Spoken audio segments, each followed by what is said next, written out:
Do I sound okay? You sound great. All right. All right. We are live. Tap In Birdie, Masters Recap, RBC Heritage Preview. Here with my good friend, the Degenerate, aka Degen. How you doing tonight? I'm doing great, Brian. Do you prefer to go by Brian or BK? I mean, BK is like kind of like an elementary school, middle school like nickname. Like it's not a serious thing. Like not a lot of people call me BK to be honest. I like BK. Do you like BK? No, I like BK. I'm Okay. fine with BK. Like it's a Okay. solid name.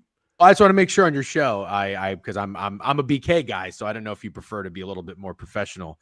And thank you for having me on. I take it as a privilege to be invited on your golf pod because I've known about your golf podcast for some time, but admittedly did not always tune in and listen to it. And I have started to a lot more, and it's very good. And the guests you have on are I usually always enjoy them, but you guys get in the weeds from time to time, Yeah. like, and you are talking to a guy right now who has been on Data Golf one time, and I didn't know what to do or where to go. So I spent about 3.5 minutes on it, and then I just logged off. And I said, I'm not this guy. You know what I mean? You're more of So, a feel gut player. What did you do for me last week? Can this guy get down in the mix? Like that's what you go off, and that's fine. I mean, I'm not a huge data guy week to week. Like I'm not running crazy models. That's not how I'm landing on my plays. Like when you oh, watch I me on know. golf, yeah. I'm not accusing you of that. And I like that about you. You're kind of like a good blend. You're like a hybrid, Yeah, like a like, hybrid. Like I'm not a sativa, not an indica, like kind of like a hybrid. Yeah. yeah, but and a lot of people in the community kind of just like they look at a model and then that spits out their card and then they do it from there. But that's okay. At the end of the day, people are winning. That's all good. But I like talking golf Yeah. with And your type of guy. the good thing about it is that like I've just printed winners this year. Like I've just hit so many outrights that like my strategy is clearly working. So I can't change anything because I'm just up so much money this Are year that it's good. are you? Can you see the chat right now? Yeah, I can. Okay, because I'm a big chat guy. Who I don't know who Webby is, but it's amazing. I was wondering if I was going to be able to get away doing this show without that Michael Kim take That being was brought good. up. That was really good. Look, not everyone knows that Michael Kim won the John Deere Classic in 2018. Like that's not a normal like take. Like that's like etched in my mind that Michael Kim in no form in 2018 won the John Deere Classic because he tweets about it every single day. I think it's in his bio. 2018 John Deere Classic winner. But no, it was fine. It was a bad take. We don't have to relitigate that. I think I started watching golf after he won that because 2018, the John Deere's early in the year in the Late in the season. year, it's in the summer. Oh, John Deere's late in the year. Did that Yeah. change? No, that's what Davey T won last summer. Okay. All right. Yeah. So, anyways, shout out Webby. Good to have you here. Yeah, Webby's here. Some high school buddies are here saying everyone calls me BK. Like, just You not run the fully true. craziest models. So when I in all seriousness, Degen and I are very good friends. We hung out Saturday in the city. One of my favorite people on Twitter. He does a stream every single day talking about all different sports.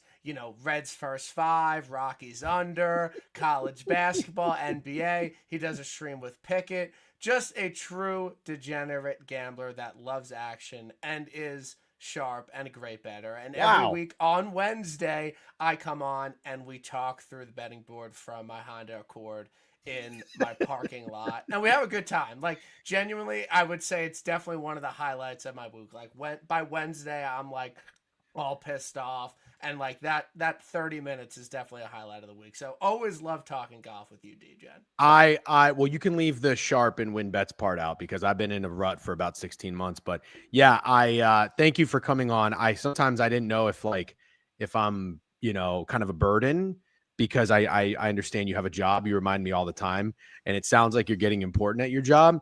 But it's great that you are still willing to come on and give me, some knowledge and let me, run down the course, give me your card, talk about the gutless losers, who has a 0% chance to win. And I can tell you're angry because sometimes you come at me. You know what I mean? Like you bring a little bit of energy, and sometimes I'll just want to I think I had some notes in the last time you came on for Masters Week because I thought it was a big deal, and you yelled at me for like referring to a notebook. You're like, "What are we doing?" Like, let's just talk about the board. Like, I don't need to relitigate my pod. And by the way, I don't know if you know this. I was just in my DMs. I was looking it up because I thought it would be fun.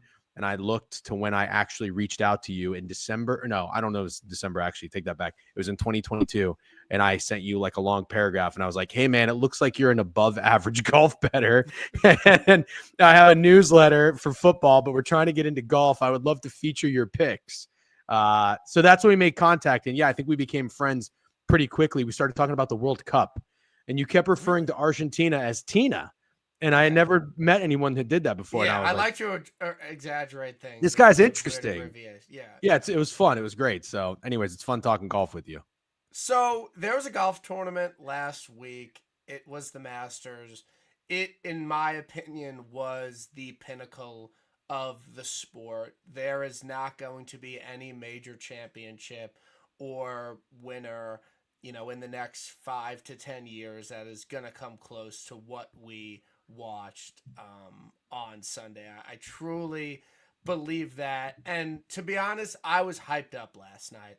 I didn't have a sip of alcohol. I felt like I was drinking all day, partying and everything. And I have to say, I'm hungover right now. I have come down from my Sunday Masters Rory high, and I'm a little bit more subdued. How are you feeling after what we just witnessed yesterday? So I am, first of all, the golf was great. We watched it Saturday all day. We played a little bit too. That was a good time. But watching golf with you is very fun. It's also very different because I feel like you are someone who just kind of enjoys when a player, maybe it's just a Rory thing, maybe it's not, but when like someone is locked in, it's like, just let them be great. Like stand by and just watch. And I'm the kind of guy that's like, he's going to fucking bogey the next hole. You know what I mean? Like there's no way they can keep this up. And so it was very fun, but I'm always trying to time things and like when someone's going to blow it, when someone's going to bounce back. And Sunday, it could not have been more of a roller coaster. Oh my God. And like I think I am about as casual of a golf fan as you'll find. And I'm still relatively new to the game. Like I think you think that I know ball and I really don't know much of it, but I am learning. And something that I'm really starting to take in right now is how much people love Rory McIlroy. Like, and I've seen these videos on TikTok. I've listened to some of the podcasts. I'm not even a no laying up guy, but I was curious because I know those guys are huge golf nerds who love Rory. I'm like, let's just see what they have on or what they're talking about and how they're reacting. Grown men are crying. And it almost sounds like to me, it's like I'm the odd man out because well, it's like people are probably looking at me like you don't like golf if you didn't love that. Now listen, I was a little conflicted because I'm not a Rory McIlroy hater. And I thought it was very cool. And at the end of it all, I was super happy for him. I thought it was an awesome moment. It was great to witness. Like, there's nothing better than just sitting on your couch all day watching golf. And I do it every single week. I literally do it every but you're sick because like, there's been tournaments where I'll watch and I'm just like, fucking Scotty's up 5 and he's not choking. Like there's no bad shot. Or when there's a bad shot, he follows up with a miraculous shot. The thing about Rory is he does blow it. He does fuck up and he makes these mistakes that your other elite golfers, like I remember Rahm when he was dialed, and all I would bitch about when Rahm was running away with it is like, this guy never bogeys. I've never seen Rahm make a bogey. Rory, you just wait a little bit. And then I've heard it 5 times, Brian, BK. Rory had 4 of the worst golf shots he's ever had in his career. Oh no, I'm sorry. 4 double bogeys. No one's ever had that. On fucking 18, that was the worst golf shot he's ever had in his career. And it's like, that's why I don't know. I've just never really held Rory in this like elite category, even though I know how good he is, because he's so capable of blowing it. But I'm glad he won in the way he did because it made for a great viewership, whatever the fuck you want to call it. It was great to be a spectator yesterday. All week, it was unbelievable. Like even that Friday when Rory and Bryson were on the same at the course at the same time. And Bryson was going berserk, and Rory was going berserk. Like, it was just so much fun seeing them battle on the golf course, even though they weren't even close to each other on the golf course. And Saturday, that start from Rory, you could not script it any better. If you were the biggest Rory McIlroy fan in the entire world, if you said, how do you want Rory to start on Saturday? Birdie, eagle, birdie. Like, you could not have scripted it any better. It's felt like it was on a sound stage and they were just making up what was happening because you could not believe what was happening. And I didn't think Sunday could live up to how good those prior 2 days were, but somehow they did. And I think that the reason why Rory makes people feel such strong emotions is because I always have felt like he's one of the most honest, like emotionally available golfers. He tells it like it is. He makes himself look like a complete asshole sometimes, but he also says things that are super relatable. And I thought him saying, I was so unbelievably nervous on the first hole, and that's why I double bogeyed, and it was really hard to keep my emotions in check. Like, that is so relatable to, you know, whatever, a 15 handicap going out to a round of golf that's important and being really nervous on the first tee and having a terrible hole. And for him to admit that and not try and downplay it, like, I not that he's relatable in any way, but I think people appreciate the authenticity from Rory. Do you think that he is like authentic and like wears his emotions on his sleeve and like is relatable in any way, or no? No, but I'll tell you why that answer is. I don't watch a lot of Rory McIlroy press conferences. Okay. I don't watch a lot of his interviews. So I guess that would make sense. Like, I'm just on Twitter and I just see Twitter clips. You know what I mean? I'm not necessarily like, oh, I only see Minwoo's fucking hype videos.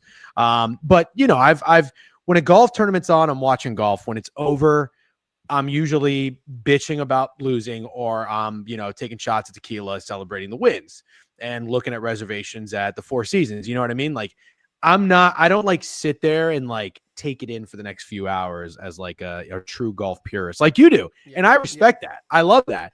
But the other thing too, that's all I've heard is like, he's so authentic. He's so emotionally available. But you've never seen that many people tweet about golf on Twitter. Like, not even a question. I've never seen so many golf tweets from everybody on a Sunday. And that makes me happy because I love golf. It's my favorite sport. Like, I've devoted a lot of time and energy to it. Like, I have a Twitter dedicated to it. So to see other people love it and appreciate it, even though it's Masters Sunday, like, that makes me feel really happy. And like, I love that. Oh yeah. Well, listen, that's where, like, look, the other thing too, because I put a question out there because I was genuinely curious, and then you showed me, I think it was Kyle Porter or someone's tweet of that already was, he asked like, what is it about Rory that people feel emotionally attached to, or you know, are getting so happy about? And I understood it. A lot of people when they said, I've been watching golf for like 30 years, I've been watching Rory since he was young. Like, if that was me and I watched 19, 20-year-old Rory McIlroy and then saw that, like, okay, I'd probably be getting like a little emotional and maybe a little teary-eyed. But I've only been watching golf since Michael Kim won the John Deere in 2018. Yeah. So I'm not that, the Rory I know is mostly a pants pooper, but like, who like wins a bunch of PGA Tour events, but like chokes in majors. Yeah, chokes and majors. And so my biggest thing, because I was also getting shit. Someone was like, oh, stop being a loser. You're hate watching Rory, because I was kind of pulling for Rose. And it wasn't necessarily the case, but it's like Rory had the fucking chance to end it, and he didn't do it. And Rose, it's not like Rose was just fucking around. Rose went out there and was like, did you watch him? Like, he was into it, dude. He is the ultimate entertainer, the ultimate he's gentleman. great. He is awesome. Like, even at the Open, like, he was awesome on Sunday. Like, he is one of the better entertainers in golf when he is in the mix, and I really do think he's like a proper bloke. Like, I do think he's he's like a good dude. Like, I genuinely think he's a good person at heart, and I think he's authentic. So that kind of, those marrying and those guys going up against each other was just awesome. But I think the biggest thing that stands out to most people, and which was so incredible about the final round, was the dichotomy between the amazing things Rory did and the absolutely terrible things that Rory did. 3-putting from 15 on 1, playing the second as a complete asshole. And then on 3, it's one of the most majestic chips, dives in a long putt on 3. That's when I knew it was over. And then that 4-iron he hit on 4 into the par 3, like 10 feet away, and made the putt. Like, it's just crazy how high the highs were and how low the lows were with Rory really this whole week, because my biggest thing was there was kind of in the leading up to the Masters, this was Rory's year. Everyone was saying it. This is Rory's Masters. This is his best chance to put on a green jacket. He's playing the best golf before the Masters. Scotty's kind of wounded. Like, he's contended in majors a ton. Like, this is Rory's year. So that's the most impressive part of it for me, is that he did it when everyone expected him to, not, randomly in 2022 where he went off at 15-1, or not in 3 years where he was a little bit under the radar. He had 3 legends of the game, Jack Nicklaus, Gary Player, and Tom Watson, all say, I think Rory McIlroy is going to win this tournament. And he said that's a hard thing to deal with. It's a very hard thing to deal with when Tiger Woods says in his presser last year, oh, Rory's 100% going to win a Masters. He's that's a very hard thing to deal with. And for him to do it, regardless of how he did it, when everyone expected him to, and this year makes that much more impressive to me personally. I'll try to give you a different angle. I agree with everything you said. I think that it's almost kind of a bummer that Rory's final round was so, what was the term somebody used? Bipolar, right? Because I think people are going to forget his second round. His second round to me was unbelievable. Because I think I watched just about every round of this tournament. And I remember at the end of round 1, I was sweating Justin Rose, no big deal.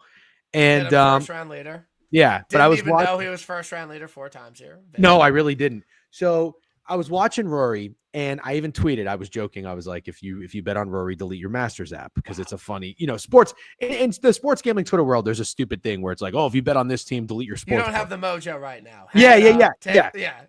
So obviously the Masters app is popular. So I was like, oh, if you bet on Rory, delete your Masters app. Because he I think he double bogey. I don't have it up in front of me. Well, he double bogey. The thing was, he came out playing perfect golf. He was playing perfect golf. He had a 6-foot birdie to get to -5. Yeah. And then he's in the fairway. Like, he played perfect golf on Thursday other than 2 holes. He played perfect golf on Friday. He played perfect golf on Saturday. And he played perfect golf -3-4 holes on Sunday. Like, you could say that about most tournaments, but he was unbelievable for 90% of the holes he played. I couldn't agree more. I was legitimately staring Rory live, first round leader, down like a hawk to try and hedge. And I think Rose ended the round 7 under. Does that sound right? 18. He bogeyed 18, right. And Rory doubled the last couple of holes, or 2 of the last couple of holes. I think he ended even par. Yeah. But I thought he was dead after that. That's my point, dude. And so this is the thing, and this is what I want to make sure we're shedding light on. Rory round 2 at the Masters is like low key the banger of the whole, him winning. You have to come out there. You have to put a fucking low round together. Bogey free golf. He shoots a low round of the day. Yeah. And not only that, but everybody keeps talking about the shots yesterday. I cannot remember. This is like where I wish I had the golf brain. Like, you guys, you can talk about a fucking hole, what club they used, and everything. There was a shot, Rory, it was from the bunker, and the pin was like close to the fringe. Do you remember this? And he hit it was from he in the bunker. pine straw on the par 5 over the water on 13? I think he was in a bunk. Oh, maybe he was in the pine straw. That's what it was. That was like one of the greatest shots. Well, no. It wasn't a long shot. It was kind of a lob. Kind of a lot. All right, I don't know which hole you're referring to. All right, I'm going to have to find it for you, because that was my favorite, almost one of my favorite Rory shots from the weekend. And to me, the reason why again, I'm not a Rory hater, but I'm not like, I'm not crying over his win. But the reason why I think like he totally, truly deserved it is because he smacked himself in the face with adversity after playing near perfect golf. And then he came out mentally adjusted, put his head down, and did what he had to do. And it wasn't easy, but like without round two, he's probably not winning this golf tournament. So yeah, I mean he got to a playoff, so one stroke here or there anytime. He's not going to be the Masters champion. But exactly.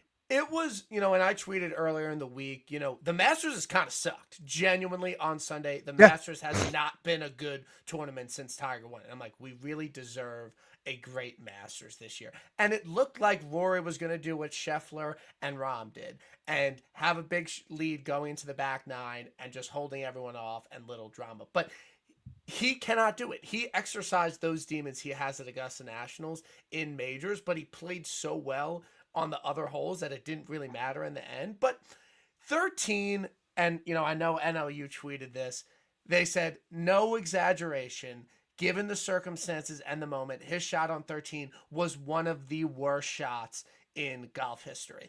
He's playing that hole to lay up. It wasn't like he was out of position, had to lay up. He hit 3-wood off the tee so he could lay up to that exact spot. It's a 90-yard wedge shot. You have all the green long to work with. A 6 doesn't kill you. You're going to make an easy 5.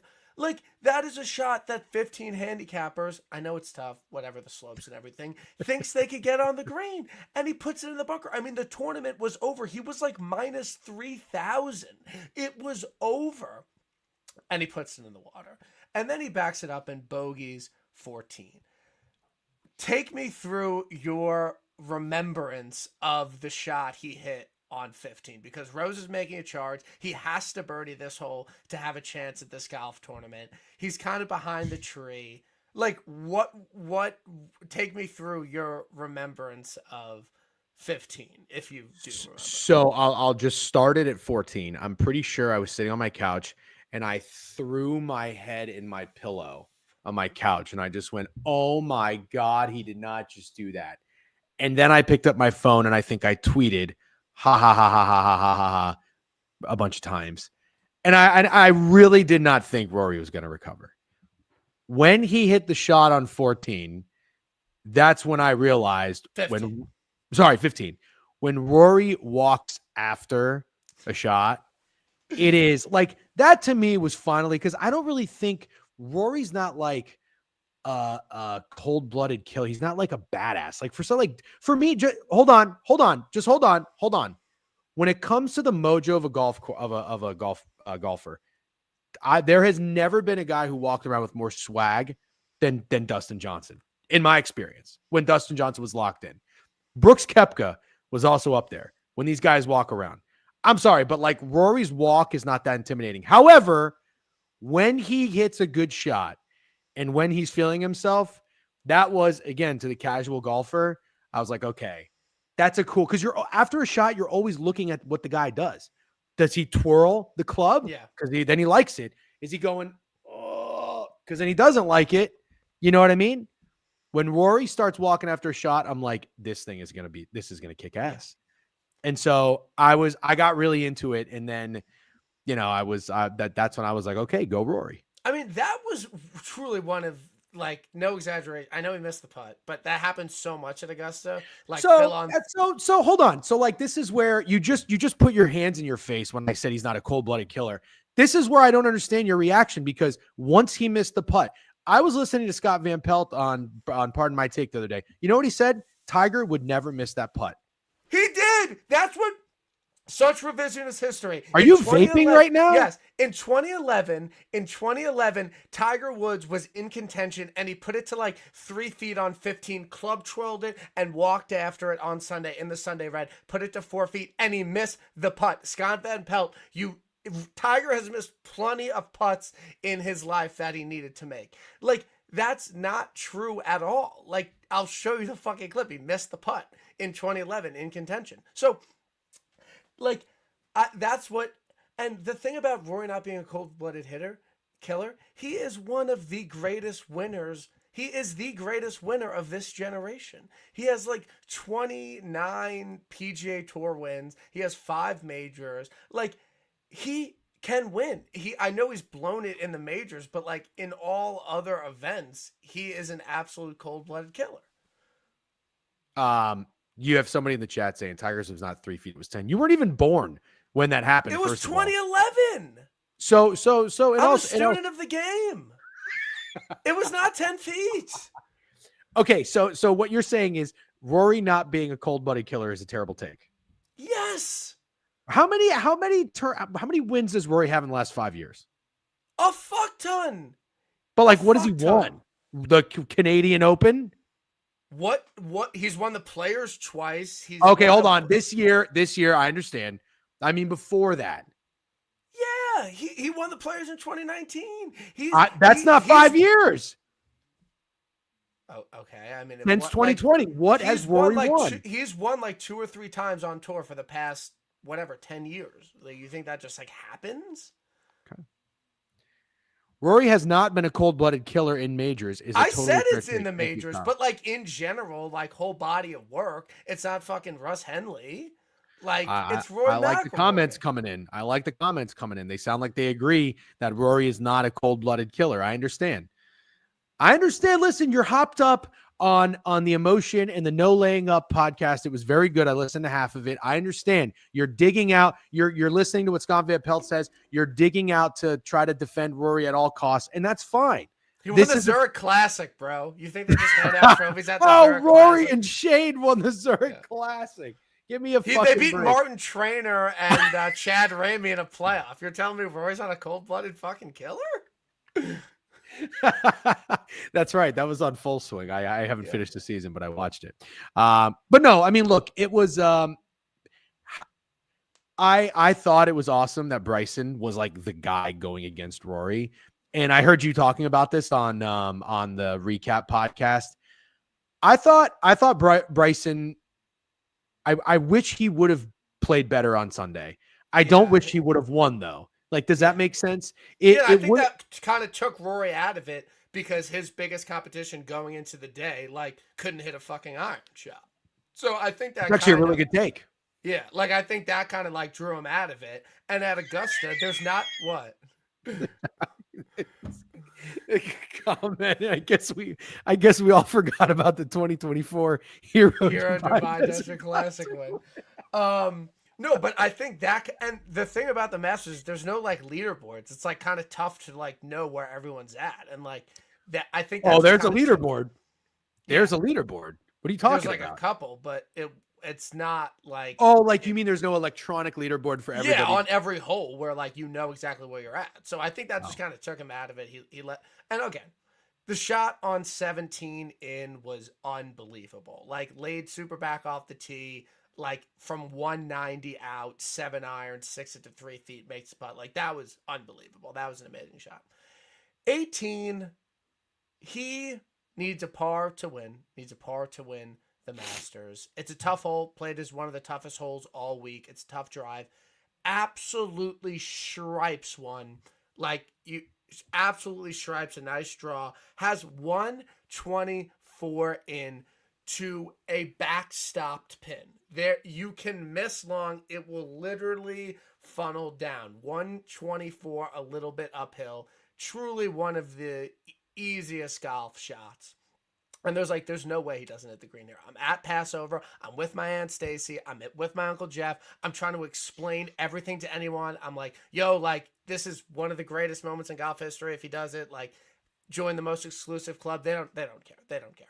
And he's aimed. The fact that he put it in the bunker on 18 is one of the most egregious things I've ever seen in my life. Cold-blooded killer. That's what a cold-blooded killer does. Yeah. Hey, Aunt Stacy, check this guy out. And it's funny. My Uncle Mike, my cousin Mike doesn't know anything about golf. He's like, Rory's going to choke. Give me Rose. Sounds like Rory's he knows everything about golf. He knows ball. He knows ball. I'm like, I don't want to hear this. I don't care about the live odds right now. This is golf history. And that's why I was getting mad at you because you think about golf. Annoying. You're so annoying. I think that is so annoying. You don't care about like the golf tournament as it's like in play, hole to hole, swing to swing from like you shut your betting brine off Thursday at 7 a.m. and you don't turn it back on until like Monday morning when you got to pay the bookie. Yes. I think that's crazy. I think it's crazy that a golf guy like yourself doesn't try to, the golfers, the course, you've got the model. You don't want to like day to day, after the cut or a bad round on Thursday, maybe they'll have a bounce back on Friday. You don't want to try to. I don't because I do my research. I bet my guys outrights. It's volatile enough. It's crazy enough. It's random enough. I'm not going to be like, oh, this guy's going to bogey this specific hole. I don't know what the fuck's No, not the specific holes, but how about round to round? I just don't do well betting on matchups round to round or like betting. Okay. And honestly, it's funny because my boss, he's like, I'm in Hilton Head with a bunch of buddies. Like, give me round 1 and round 2 bets. I made them so much money betting on round. And then we're up like 200, not even betting big at all. And he's like, what should we do for the weekend? I'm like, just throw it all on Rory. Like, just throw it all on Rory plus 330 at Cat. And I literally won my boss a ton of money. And I lost a ton of money last week. You're annoying. I do understand that. Why? I've asked you for bets in between rounds, and you've never given me anything. I'm not giving you Friday bets for the fucking Zurich Classic. So Ryan made a comment that I would like to address. Need to hear thoughts on the club drop on the dot. Yeah, he can't do that. That was embarrassing. Like, that was embarrassing. Nothing infuriates me more, and I don't know how, from the golf purists and the elitist club, what they think about it. And you're a solid golfer, so you know how to react after a shot. Nothing infuriates me more, and I feel like Sahith Theegala was the guy that would do it all the fucking time. Decky's the king of it. Decky. Dude, because what's so frustrating, again, as when you bet on golf, and I try to explain this to new novice golf bettors, they just think like, oh, you bet your guy and you follow your guy. No. You're following the competition. You're fucking rooting against the guys who are like locked in, Decky low round, he can't miss, darting it up, and you don't have anything on Decky, and you got limp dick Colin Morikawa who's 3 strokes behind. You need Decky to shank. You're not even worried about the guy you bet on. You're worried about the opponent. So you're watching the guy on TV. You see him swing, and he drops his club. Immediately, the light goes on in your head where it's like, yes, you know what I mean? We're about to gain a stroke. And then you see the result, and the ball is 4 feet from the pin. That should be not allowed. You can't, if you drop the club. I tweeted after he did it, you can't do it. You did tweet that? I tweeted. I said, Rory, you can't do that. Did it go viral? No, I mean, I did. That's a good one. I did fucking like that numbies this week. You did some good. Did you see the ones I did last night before shut-eye? Yeah, the read. Yeah. I mean, that one. I love how you just completely non-remember the fact he holed out from the fairway. That's not. But like that's not the point though. And people do not like that tweet. That tweet is going viral for the wrong reason. They're like, oh, we're playing the what if game. Yeah. You know what I mean? The whole point is like, had a penis, she'd be my uncle. Yeah. Oh, dude. So many commented. Yeah. If my aunt had a dick, she'd be my uncle. That was pretty funny. But no, I just thought I got to give Kyle his credit. I think Kyle was a Patrick Reed guy. Reed just kind of like was nowhere to be found, at least when I was watching, for 3.5 days. And then all of a sudden it's like, holy fuck, Reed is in 3rd place. It's kind of cool. I don't mean to put you on the spot. Do you know if Reed has any history at Augusta? Yes, I do know. I know he won here in 2018. Holy fuck, he knows ball. Holy fuck. Did I nail that? Ball. Yeah, you did. I did. Yeah. No, I know. I know Patrick Reed. Patrick Reed has walked right by me. And I always thought to myself, what would I do if I saw Patrick Reed in person? Because I know he's not like a liked guy or anything. Yeah. But I think But he's kind of. So that's why I kind of love him. No. He went to Notre Dame, and I'm a Notre Dame fan, but I heard he was kind of a douche. Okay. Didn't he like steal from his roommate or something? He never went to Notre Dame. That's not true. Patrick Reed didn't go to Notre Dame? Nope. Where did he go? He went to like Augusta State. No. And then I think he transferred to Georgia. He did not go to Notre Dame. Okay. Interesting. P. Reed went to Augusta State. Oh, interesting. There's a picture of him. He's a fan of Notre Dame football. Oh, is that what it is? Yeah. We don't claim him. We have Shane Gillis. Because someone like you who graduated there summa cum laude, like you're allowed to have a Notre Dame tattoo on your shoulder. But yes. Reed, he's a fake fan. Reed's definitely a fake fan. He's just a fan because of the money. Okay. Where does Rory go from here? Do you think this is a floodgate in the major type situation? Do you think this is, emotional letdown? The next major he's going to is Quail Hollow. That's his best course on the PGA Tour. He's Heard been the that best 15 US times. Open. He's been the best US Open player over the past 10 years. If I'm setting the major over under for the next year, so until next year's Open Championship, I will set it, because I think it's, you can't just give a ton of majors out. If I'm setting Rory's major over under at 0.5 for the next year, are you going over or are you going under? Before I answer this question, do you remember what I said about Rory McIlroy to you in the beginning of the year? You said he could have a Scotty-like year. We're still waiting on documentation from that. You don't believe I said? I'll dig up the fucking tapes. Pull up the clip. I'll pull it up. Say it before or after he won Pebble. If you said it after Pebble, it doesn't count. If you said it before Pebble, it counts and you could Vic. Is Pebble in January or February? I think it's like early February. That was his first one. I think I said it before then. Okay, then you could Vic. And you could so to go back to my I understand. I said it at 1.5 for the next 4 majors. I understand that, but the under would be heavily juiced in my opinion. Like, you can't just hand out majors. He didn't win one for fucking 11 years. But regardless, do you think he wins a major this year or next year? Both. So you think he wins 2 majors in the next 2 years? Yes. Okay. Yeah. I think Rory, and again, I don't know Rory like golfers know Rory, but he's always, it's just hilarious that you're just ripping vapes right now. So he's obviously always showcased that he has the talent. He's just sometimes a bit of a mental midget. All the time. And he proved it on Sunday. It's crazy that you 10 minutes ago, you called the guy a cold-blooded killer. Now you're saying all the time he's a mental midget. You are all over the place, and that's fine. But I understand. Listen, here's what I'm going to tell you, though. When you shake that off and you persevere and come through and win the Masters and you win the Players, you're going on a run. You're going on a run. Yeah. You're going on a godlike run. He's about to be untouchable, man on fire. Wow. That's what I truly think. Okay. Because if Scotty can do it, if Rahm can do it, if Brooks can do it, why can't Rory do it? Yeah, Rory, winning 2 majors in a year is very difficult. Obviously, Xander did it. Brooks did it in 2018, I think. And then Rory did it in 2014. So he's won 2 majors in a year before. But I don't know. I don't know. I think it does.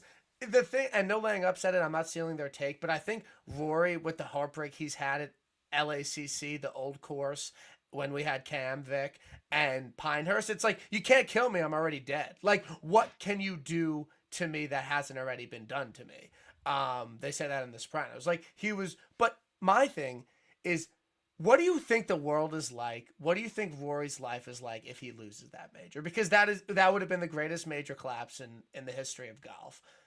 I don't know what happens if he loses that major, because it felt bigger than sports. Did you feel like that? Did you feel like it was bigger than sports if Rory lost? Yeah, I did.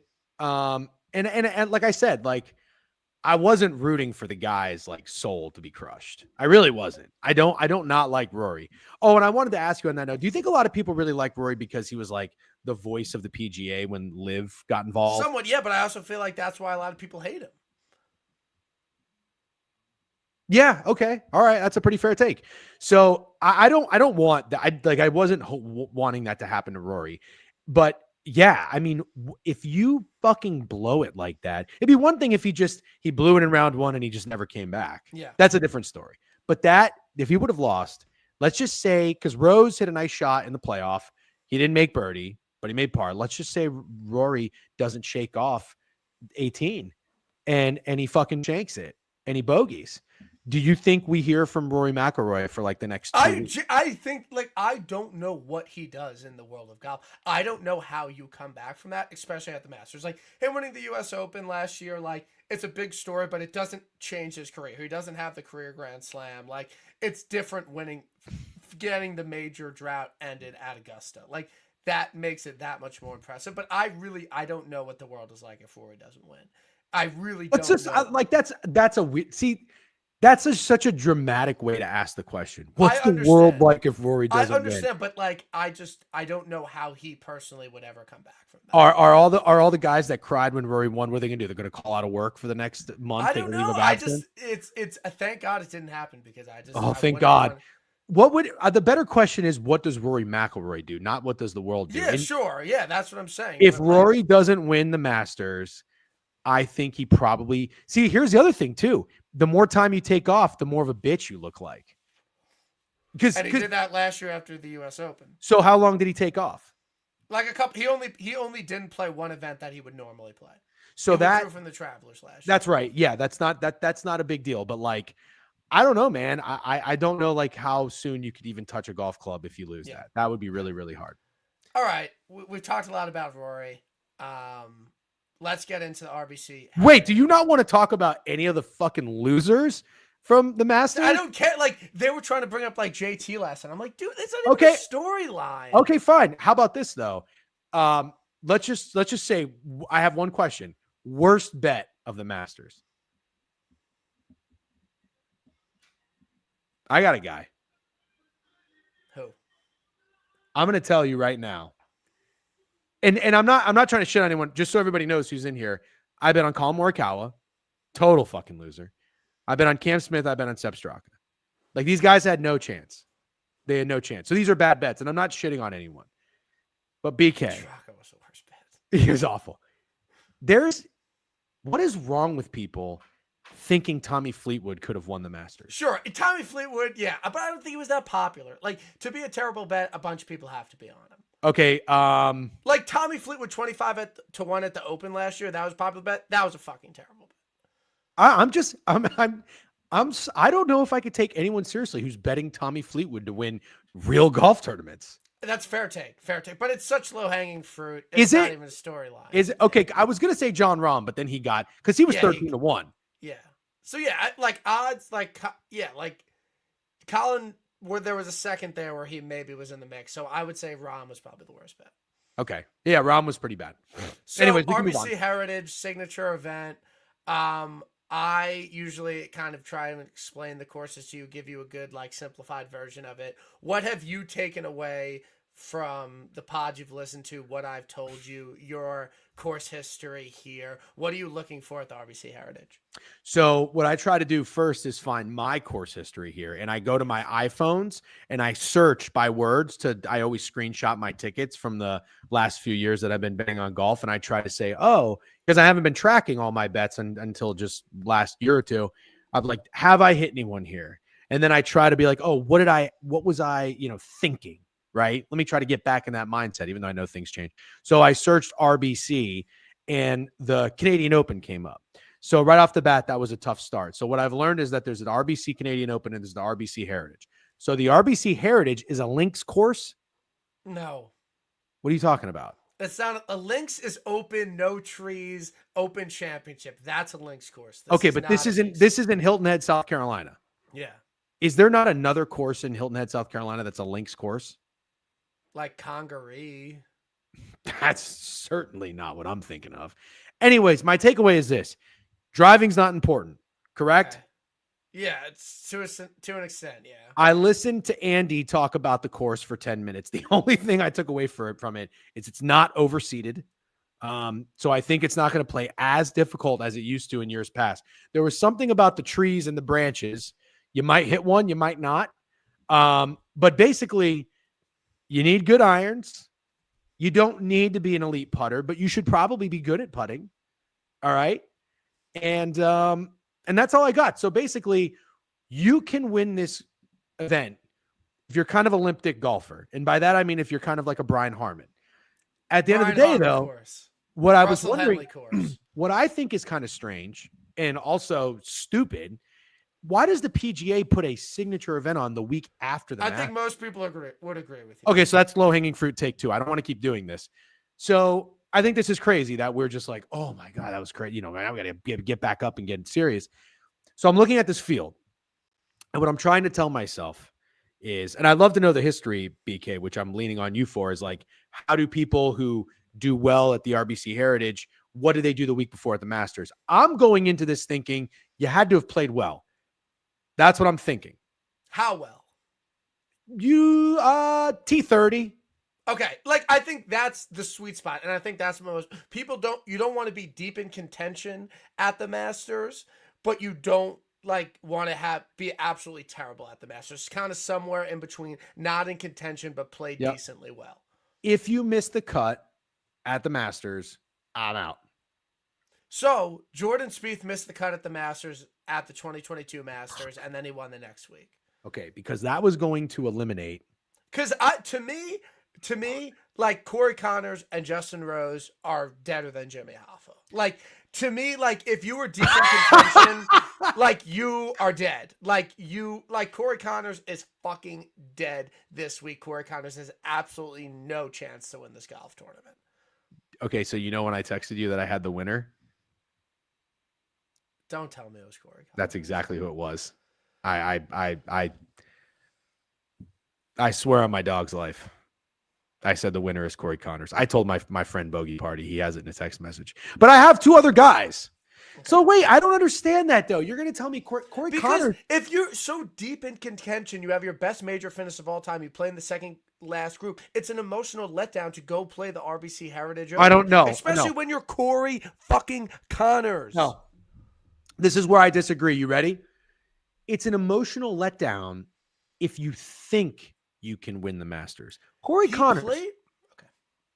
Okay. He played in the second to last group. I understand that. You think Corey Connors was out there with Rory McIlroy and Bryson DeChambeau and actually thought to myself, I'm going to go out there. You think he actually said that when he walked out of his Airbnb in Augusta, Georgia? You think anyone in his family or in his team was like that? Hey, Corey, go win the Masters today. No, they just want, and he's Canadian. They were like, hey, just go do the best you can do. All right. And he did. So I want to lean into that. I want to lean to Corey. Yeah. I think you're thinking about this the wrong way. You're not in the right frame of mind of Corey Connors. Corey Connors, can win Olympic event, which I know this isn't because it's a signature event, but this is the type of course where you're telling me you got to be good with irons. You don't need to be great off a driver. It's not that difficult. Andy said this is an easy golf course. Yeah. Corey Connors can win. No, on paper, yeah, this is a great course for Corey Connors. I think your logic to rule out Corey Connors is... Guy on the right is very hard-headed. Am I on the right? Yeah. No, listen, I could be talked down and talk off of players. No, absolutely not. I just think you're thinking about Corey Connors way wrong. Okay, that's fine. Scheffler, I'm a little bit worried about him. He could definitely win. I think he's going to get a win soon. I think that's not a hot take at all. I'm not Vic lapping anything, but, he won here last year. Scheffler can win this tournament. Colin, Ludwig, Xander, Cantley, JT. In that bubble, who are you most afraid of? And do you have any interest in any of these guys? Yeah, but Colin fits what you're saying. Yeah, this is a great Colin course, but it's a great Colin course. No, I know. But what he's saying, SJ is agreeing with you. Logic is spot on. Why no Corey Connors? I think your logic is spot on with Colin Morikawa. I think Colin Morikawa is a little bit more let down. At least he made it a bit interesting. And he probably thought to himself, I can make a run. No, you really don't think so? Corey Connors was like the fourth favorite. He was the third favorite going into Sunday. He was like the fourth favorite going into Saturday. His odds to win the Masters were way lower all week than Collins was. I don't think at any point, other than on Thursday, did Colin Morikawa have lower odds than Colin to win this event. Okay. All right, fine. I'm out on Colin Morikawa. He's That's not winning here. Yeah, I think Ludwig Åberg is a big fucking problem. Yeah, I think he's gonna win a green jacket and he's gonna contend there every year. I still don't think his game's where it needs to be, and I do think he got his win early in the season. I don't necessarily see him winning that close again. I think Xander's close, but I don't think you could really bet him at 14-1. Patrick Cantlay has some of the best course history of anybody anywhere at this course. He's literally finished top 3 like 5 of the last 6 years. Where are you at on Patrick Cantlay? Can he win? Is he a gutless loser? Is he a no chance? He is a gigantic gutless loser. Okay. Cantlay he does not, for whatever reason, he's not passing my eye test. And there's a guy further down the leaderboard, which I'll tell you as well. It's like I want to time Cantlay up on like courses that I think he can win and kind of come out of nowhere, and you feel like you're getting a decent number. Correct me if I'm wrong, but I think like a month ago he was in like the 35 and 40 to 1 range, which I haven't really seen Cantlay in that long. And I'm like, all right, Cantlay's he's in poor form, but he's going to get right. He's a little slept on. This is perfect. There is no right spot for Patrick Cantlay right now. He is like a guy that is not playing good golf that I want to stay away from. And he's just not like a dude I'd even want to get a beer with. I have no interest in being invested on Patrick Cantlay for 4 days this weekend. I don't think I'm going to bet JT, but possibly. He had a top 5 here last year. I really do believe that he's playing really, really good golf. I don't know. I'm not like there 100%, but I don't want to miss JT because I've been on him for his 2 closest calls, and I would really be sad if he won. So I have a little bit of FOMO. And I do believe he's playing at a pretty elite level. Did I tell everyone he was going to win the Masters last week because I had a future on him? Yeah, I did. Like, true you got me situation. But I don't know. I don't know if I'm ready to kind of give up. We talked about Corey Connors enough. I like Russ Henley. Do you think Russ Henley could win 2 signatures event in a pretty tough time? He disappointed last week. He missed the cut. Yes. You like Henley? No. So Henley was a guy eliminated because I told myself I want someone that played well in the Masters, not that missed the cut. And then you told me that Spieth. So that helped me because it's like a few guys that I thought about that could win at this course when I learned more about the course that I ruled out. But then you told me Spieth missed the cut and then he won. And I don't know if you saw my reaction, but I was like, fuck, because Henley's the guy that I now have to consider again. And I'm not the biggest Henley guy. Shout out to Kyle because I said he has no fucking chance to win Bay Hill, and he did. But yeah, look, also, like, I think JT, I thought JT was going to have a good year. I think he's going to win a tournament. I'd love to be on him when he does. But, that's another guy. Like, don't you have these opinions when you watch certain guys golf and you're just like, fuck this dude? Yeah, he makes a lot of boneheaded. Dude, fuck Justin Thomas, man.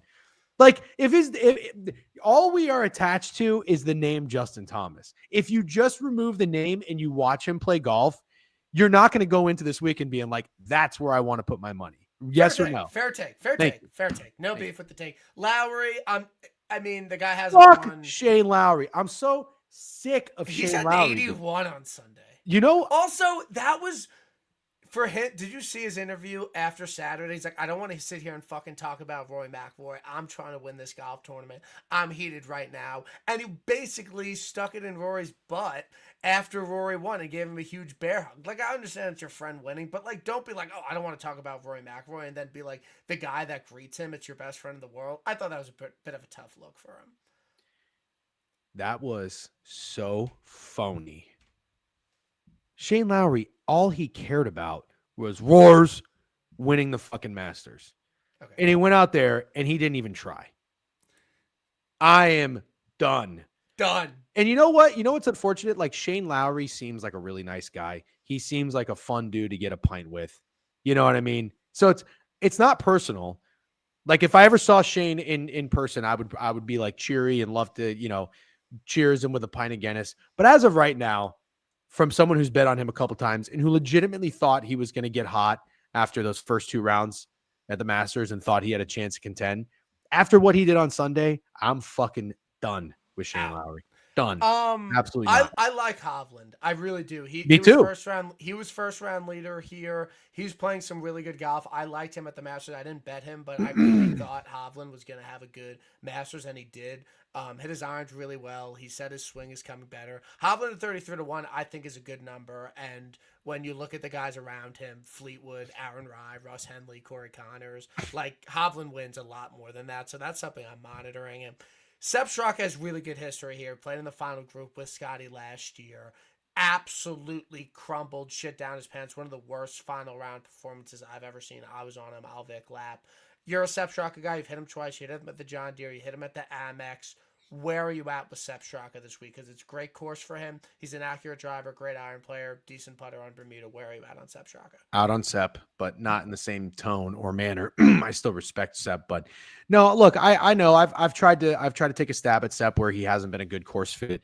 I think Waste Management, I also took a shot on him. I did play him for a quarter unit at the Masters, and I don't know. I don't know about Sepp. Like, it wouldn't shock me if he's hanging around here. He's in the top 10, like from start to finish, but doesn't win. Okay. And I've already made up my mind for like my guys, and he's one of my guys.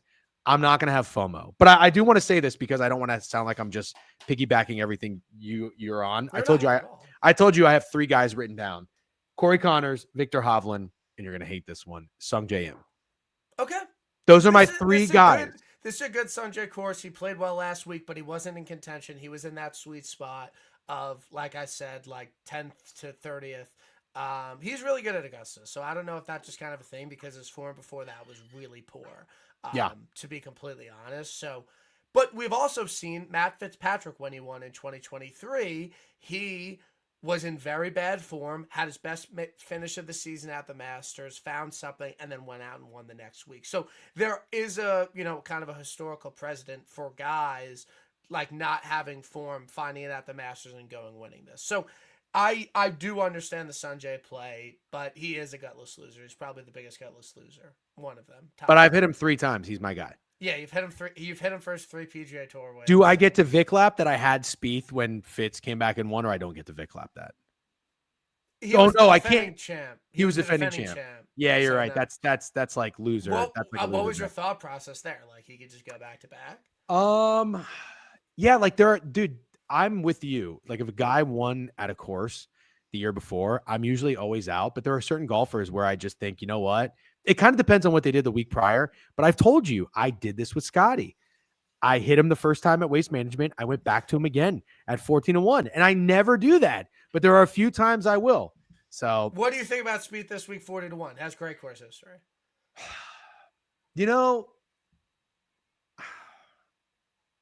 I'm not going to bet him. Okay. He's on my I won't have FOMO if he wins list. Are you a Spieth guy, by the way? We've never talked about Spieth. Not really. I'm not a huge Spieth guy. I like Spieth, but like he just hasn't. I mean, he has 2 wins since 2017. They're both slapdick events, so it's kind of tough. But I think he can have a solid week. I bet Dan Berger 65-1. Everybody's betting Dan Berger. That's like the model. That's the model right whore. Now. He's second most tipped right. Who's most tipped? I could pull it up right now, but I do think Dan Berger 65-1 was an outrageous price, and I'm Vic lapping knowing that. And now you skipped someone that I like. Who? You didn't talk about Jason Day. I don't know. I don't think this is a Jason Day course. Okay, all right, fine. He's not on my list, but I just like he's Jason more Day. like a driver guy. Driver, putter, like driver short game. Kind of. The most tipped golfer right now is Sepp Straka. Second is Berger. Third is Hisatune. 4, Tom Hoagie. 6, Cantlay. 5, Thigala and Poston. What? Here's what I don't understand. And I feel like prop bettors in baseball and NBA and golf bettors tend to be all the same because everybody says they have their model, but I feel like it's all kind of the same model. And maybe like somebody changes like 1 digit or 1 cell in their Excel spreadsheet to make it like theirs. But for the most part, like a lot of people tend to be on the same golfers. How does Tom Hoagie come out as top 5 most tipped?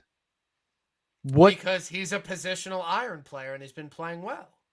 Tom Hoagie is an elite iron player. You play him on short positional golf courses. That's what he does well. He's not someone you play at Quail Hollow or Bay Hill. You play Tom Hoagie on short positional golf courses where you have to get really high with the irons. So Corey Connors, who's been T8, T18, T8, T6, and third, who's a positional iron player, no chance. But Tom Hoagie, you're good.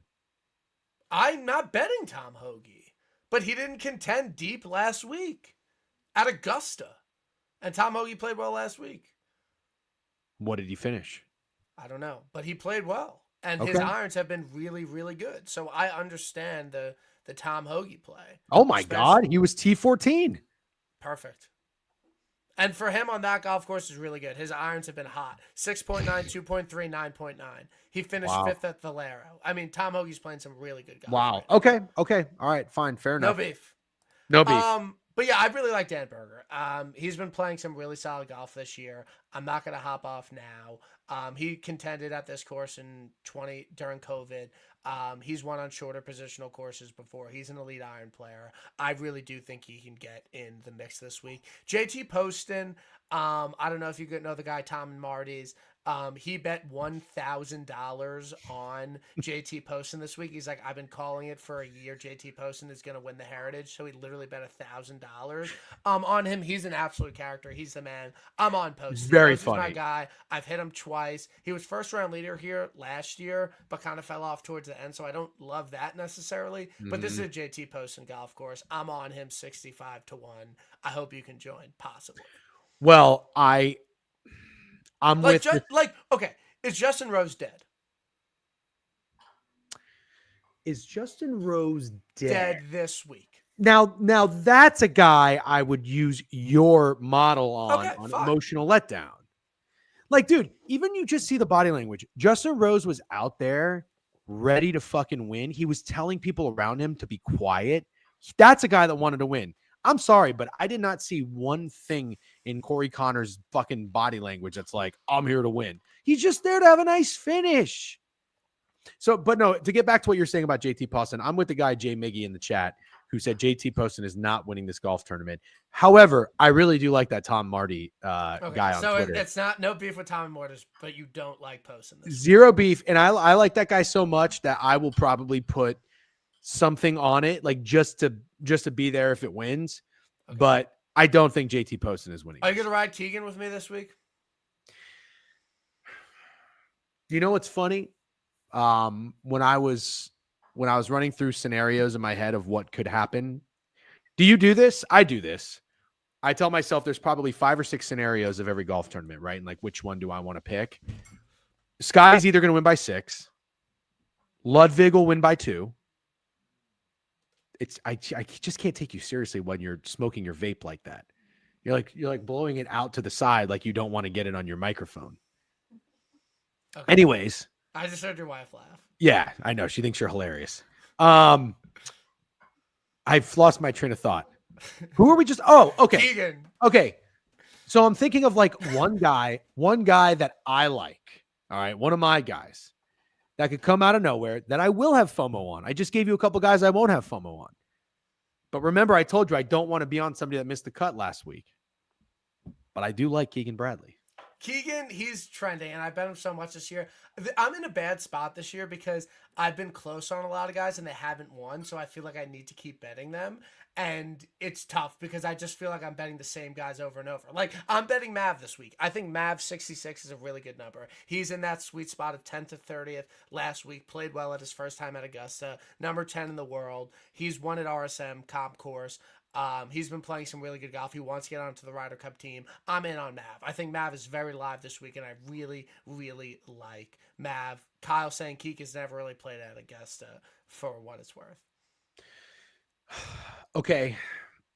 I like Mav, and I understand, listen, as somebody who like has their guys, has been loyal to a fault with their guys, I understand how it goes, and you want to go back to that guy because you'll lose sleep if he wins when you're not on him. Mav's a cool dude. I totally co-sign that. So wait, can you take it from the top? Like, what's your card right now? It's so shitty because I feel like I can't miss Spawn either. Like, this is a good spot for Spawn, and the players might have been it for him. And he kind of lost his iron form a little bit at Augusta, but I don't know. That's not really a great spot for him. Like, I feel like I have to be on these guys, and I hate it. It's really bad. Like, I'm just going through all the people that were close for me all year. Berger, McNeely, Keegan, Spawn, Poston. Like, that's who I'm betting. Was Keegan that close for you? Not, but he's like at API, he like played really well. Yeah, that's true. He did. He had one awful round. Yeah, I was on him. I was on him with you in that one. Had him. So I think, listen, I there's 2 guys I invented JJ Spawn and Taylor Pendrith. I was on them when they were 120-1. You had JJ at the Players, I believe, right? Yeah, and he blew it. Lost in a playoff to Rory. You told me, I think I brought up JJ Spawn to you on my show a week or two ago, and you were like, no, JJ kind of had his moment. I'm good on JJ. He's on my no FOMO list. I'm with you on Mav though. Like I'm kind of into Mav. For me, I'm gonna pick one or the other, Mav or Keegan. I guess I'll probably go Keegan. Okay. I've got a couple guys. Thiegs 80. He finished runner up here last year. Akshay 75. Out on Thiegs. Game's not there. Remember when I told you as we were talking about Patrick Cantlay, and I was like, I'm staying away from this guy. He just doesn't have it. Sahith Theegala is like a guy I want to tell myself every week of like, oh, this will be the week Thiegs comes out and plays like the golf that we expect him to play. I'm not seeing it. Are you seeing it with Theegala? No. I'm not, and that's why he's 80-1. Yeah, and I'm like, I'm good. And I know Hovland came out of nowhere and just won the fucking, what was it, Valspar? Yeah. Like I get that. No ball. Yeah, no ball.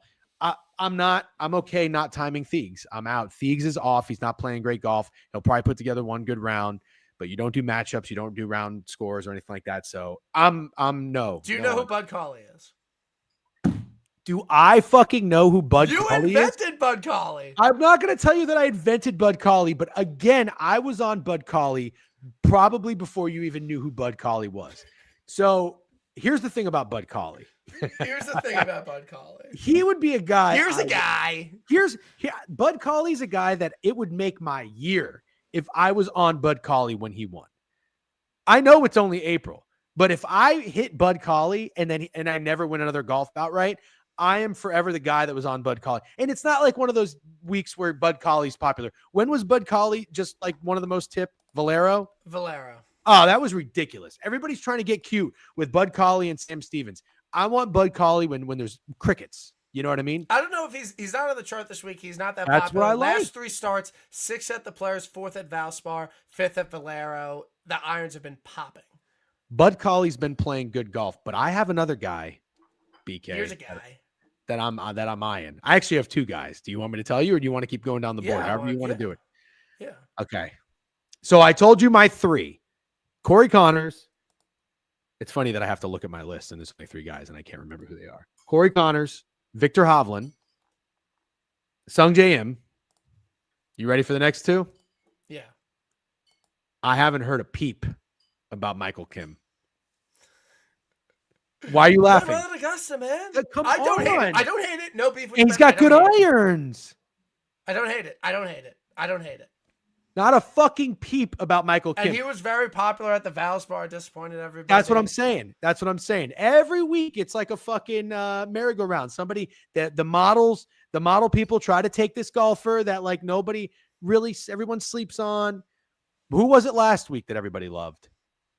Henley and Sepp. No, I don't remember what it was. Not hearing a peep about Michael Kim. Why can't he win here? I just said I have no beef with the bet. Okay. I just want to make sure that you really mean it. So, I'll fucking tell you when I hate your bets. I do it all the time. I know. I just don't know sometimes if you go a little bit softer on me because it's your show. No, when I go on your show, I'm honest with you. I always say no beef with that bet. I have no beef. Young son. People are not going to let me live that down. You know what's so funny? I sent that Michael Kim tweet. I asked you what you thought of it, but you didn't respond fast enough. And I was about to go to bed. So I was like, well, I'm going to fire it off because I think it's really good. And I want to let it marinate. And then I had to get up to pee and I saw your reply too late. And you're like, TJ, that's the worst tweet I've ever seen in my life. And it was too late to delete it. I think I had enough people. And I do appreciate that about you. You don't delete tweets. And I do sometimes. Like I retweeted when Rory was after 11 or 10. I was like, what if Rory just shoots 66 over the weekend and wins by 5? And I retweeted it trying to Vic lap and I undid the retweet because he put it in the water.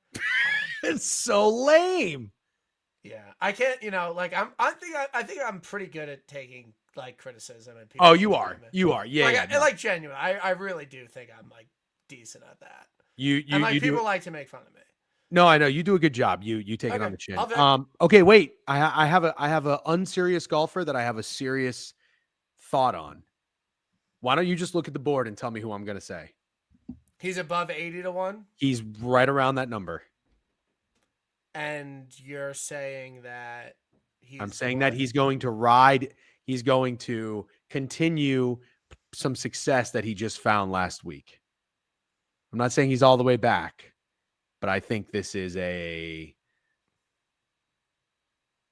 Who? You can't just say one name. Harmon? Fitz? No, but I don't. No, Max Homa.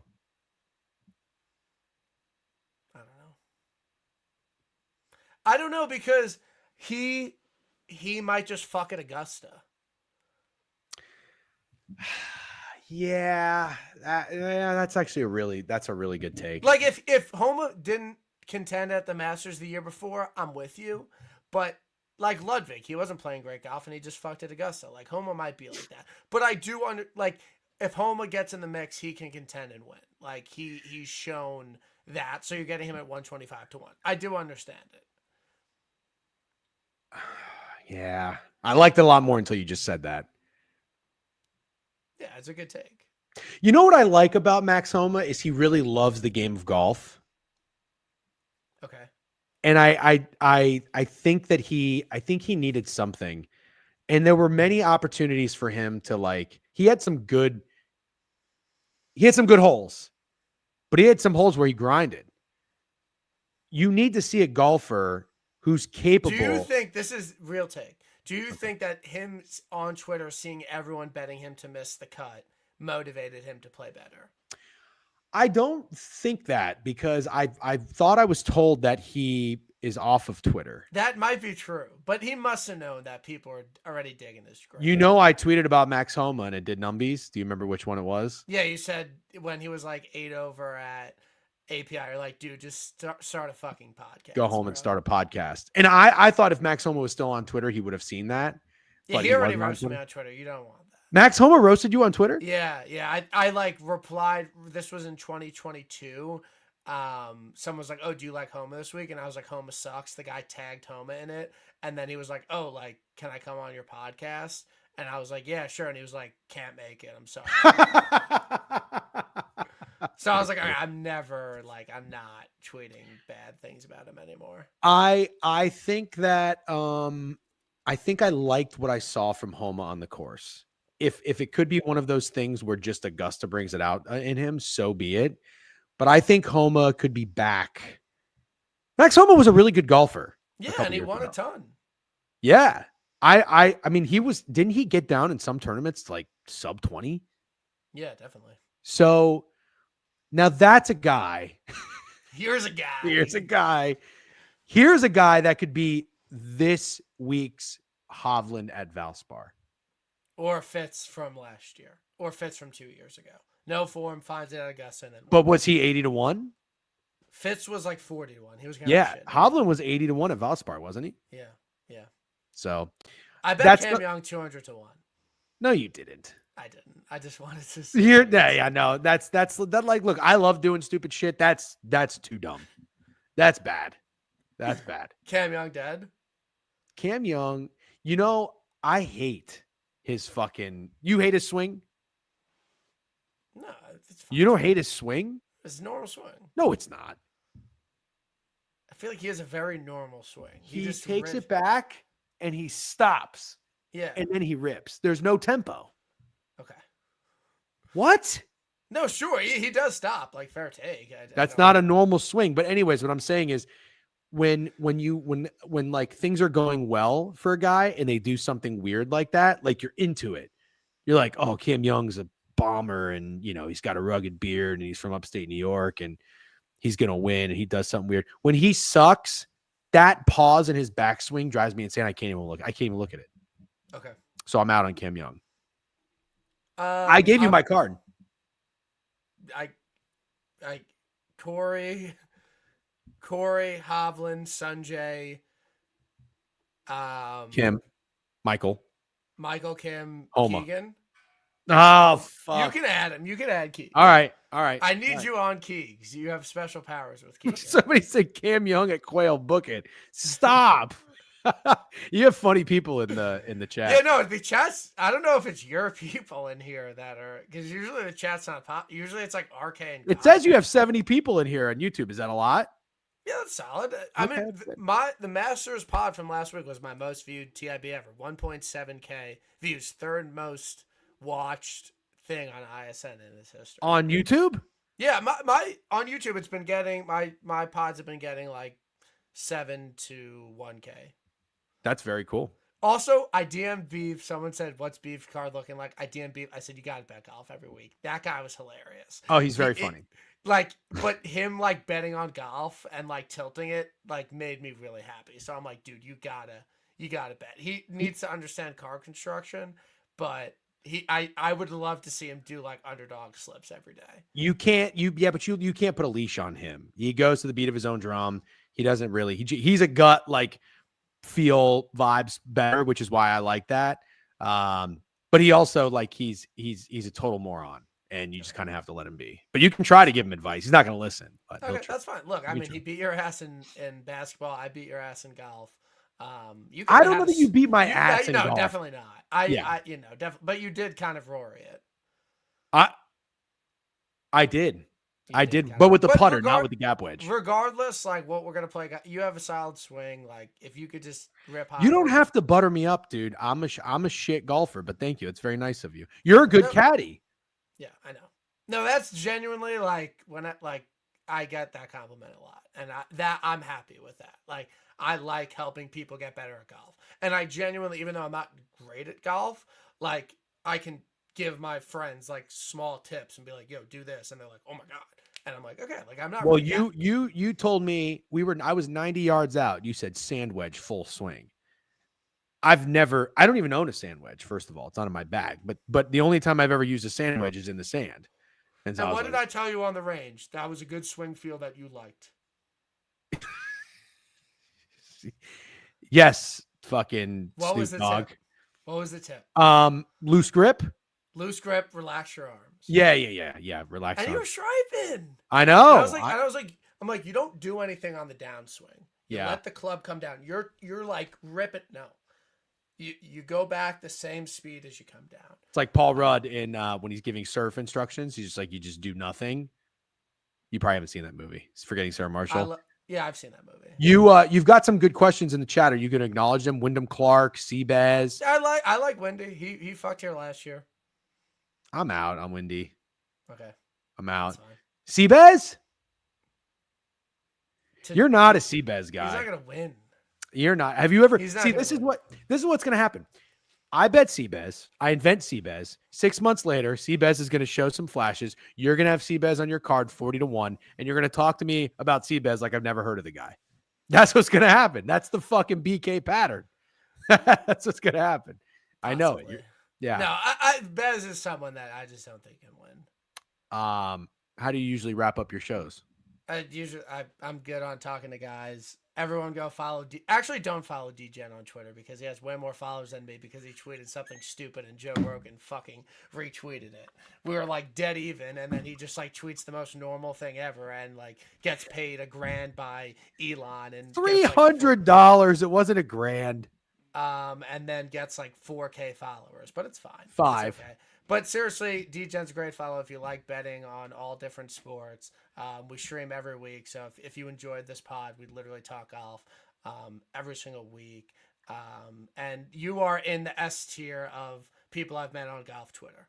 Wow. You RK, Andy, Kyle, John Hasselbauer is S tier. No beef if I left anyone out, but you're in S tier of golf Twitter people. That's great because I don't even know that I consider myself like golf Twitter, but just like people I've met on Twitter that I've become friends with. Yep. You still have people asking here about Ben Griffin for Punta Cana. Well, there's another tournament this week, but I'm not even gonna. Thank you very much, BK. I will say I've always been a fan of your content. I actually encourage you to do more of it. I think you sell yourself short. Why are you being such a little bitch? You need to understand when you fucking open that app that you are the golf guy. You tweet stupid basic bitch shit about golf and you get 500 likes on stuff. People like your golf content. I think you should put more stuff out there. I don't even think anybody knows what your swing looks like. I remember watching you years ago when you were at some all-inclusive putting, Punta like Cana. wherever you were, you putted like a fucking idiot. I actually had to question who I was following on Twitter because the way you lined up with the putter was one of the worst things I've ever seen in my life. I was like, this is the guy I follow for golf content. This guy sucks. But anyways, I know you haven't in and out right yet this year, but listen, I don't care. Okay. It's a, what have you done for me lately league? But you hit 8 last year. So just so you know, when people tell me in my stream, they're like, man, BK's not in his bag. I let them know you can't be hot all the time. All right. It comes in waves. But yeah, it's been a tough year. I mean, it is what it things these things even out. They even out. They even out. I went a full calendar year not hitting it out. Yeah, that was funny last year. Was it? That's not what I'm going to say about you. If you go a year without hitting it, if I go a whole calendar year without betting, that would be amazing. That would be Fuck you. That would be truly amazing. Like I couldn't buy the house anymore. Like I couldn't buy my condo if I went a full calendar year without hitting it outright. But I'm not doing a next week's shit event, team event. I'm not doing me and Steve are going to do the 5 best and 5 worst majors of the 21st century. Little history pod next week. No Zurich preview. I'm not doing that shit, but it'll be a good pod because I love talking historical golf stuff. So be on the lookout for that next week. Degen, it was a pleasure. I hope all's well with you. I hope you hit all of your Reds team total overs this week. You're so stoned right now. I'm not. I haven't pot in like 4 years. I told you that. Yeah. You're just being way too nice right now. Okay. Damned if you do, damned if you don't. Yep. BK, thanks for having me on. It's always a pleasure. You're doing a great job. I love listening to the podcast. And yeah, somebody said you left out Tom and Marty. Tom and Marty, S tier golf follower. I've never met him. That's true. That's true too. Yeah. Gotta meet. All right. Well, maybe I'll see you again on the range or on the course if the weather ever works out. So, all right. Well, good luck this week. Okay. Hope everyone has a great night. We'll see you next week.